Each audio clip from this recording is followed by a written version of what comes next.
the Minnesota Wild podcast, presented by Acrisure. Garrett, good to talk to you. That's Pat McLetty. I'm Kevin Fallness. Welcome to the show. Well, thanks for having me. You know, Mick's going to find a way. An Iron Ranger, he'll have no problem with the snow. Yeah, exactly. Let me tell you something. He said that he was going to drive to Mankato tonight. I said, I don't want to drive to St. Paul. But he says he's going to do it because he's that hell-bent on watching you guys battle. You're not an Iron Ranger like Rabs and that. So, right, Rabs? Hey, last night, tough loss, 4-1. Pretty darn good hockey game. Yeah, it was slow through the first. We only see each other once for one series this year in the regular season, so both teams kind of felt each other out. Then it ramped up a little bit, and special teams were a factor. They won that battle, and then they carried play. We felt they did some things. They had some layers in the offensive zone that gave us challenges, but good for our group to go through it. Excited to have another chance at them today. We'll get organized and get some energy, and away we go. Okay, for the people who don't understand what's happening this year in the CCHA, you guys were added as a full-fledged member, however you want to state it, this year. So that means you're eligible.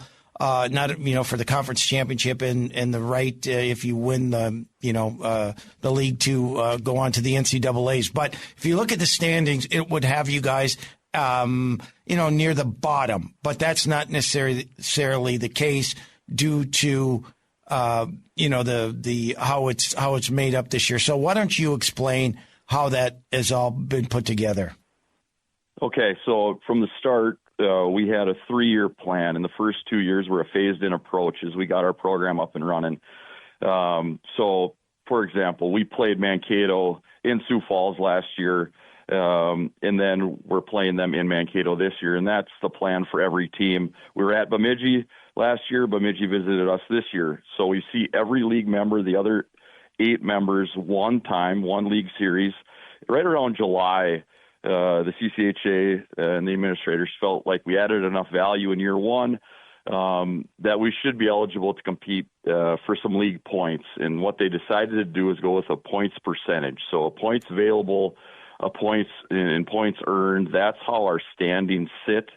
So we don't have as many league games as the others. We've had to supplement those with non-conference games. But basically every league game counts as ×2 or right around that, and it can work to your advantage. It can also work to your detriment.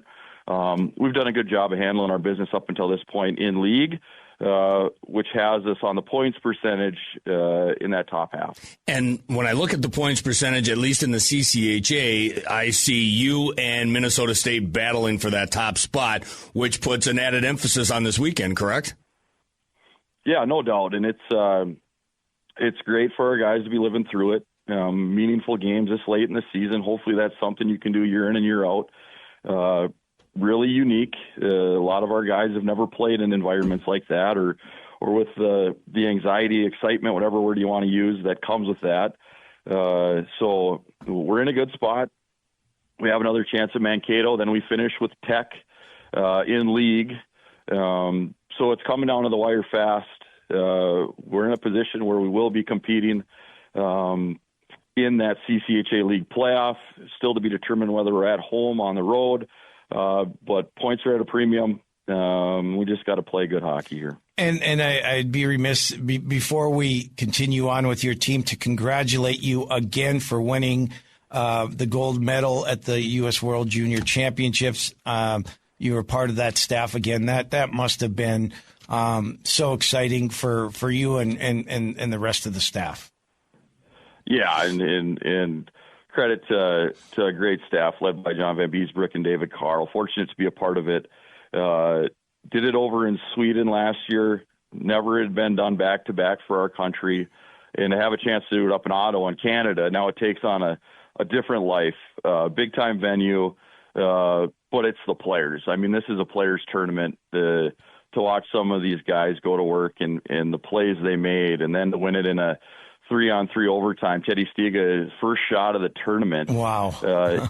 He didn't even play in every game for us. to see him rise in that moment and score that golden goal that he'll remember forever. What an incredible honor. And now it's coming back to St. Paul, boys, so it just keeps getting better and better, and it'll be fun to watch at the X in Mariucci next year.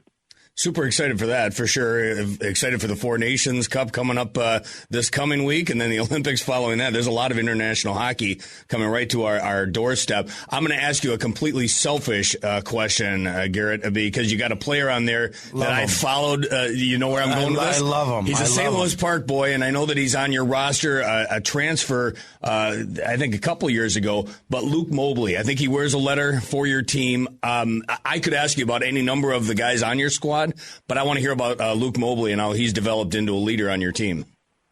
Well, not only does he wear a letter and he's our captain, but there's so much that comes with Luke. Great student, great person in our community, on our campus. And to watch him come and help us start this program, it's one of the greatest parts about this gift of being chosen to lead this program. I mean, he's been so committed to us right from the start, all in, fearless. There was never any, well, coach, are we ever going to win? He's planted his feet in Sioux Falls and said, you know what, I'm going to help this darn thing get off the ground. I don't care what it looks like. And he's really carried that mentality, which bleeds through our whole group. And we've had some guys that we played predominantly on the road. And these guys have just come together and played for each other, really. And it doesn't matter who we're playing. They just want to get out there. They love the opportunity to play this sport.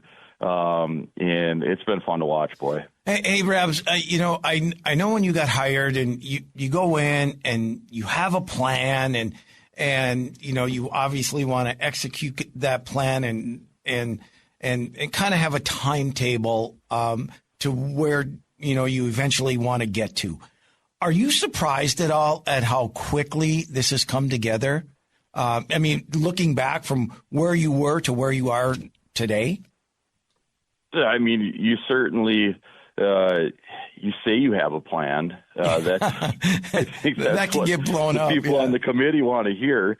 But all I've known is what I've been taught through mentorship of some great guys in the hockey world and led by Coach Motzko. And the big thing is recruiting, and that's recruiting great kids that love to compete. We knew we could try to attract some of those guys. And when they got on campus, and kind of through last year, we had 6 guys that graduated on. We have our 6 alumni now. They helped lay the foundation. And this group's really picked up where it left off. And we had some moments last year where we were like, holy, these guys can do some pretty special things if they just commit to each other. So surprised, no.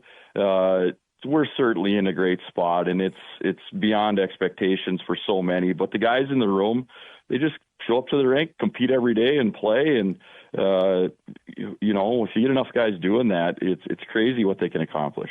Give us a preview of tonight. You're looking to gain a split with the Mavericks. How has this rivalry developed, and what are you expecting tonight in Game 2 of 2?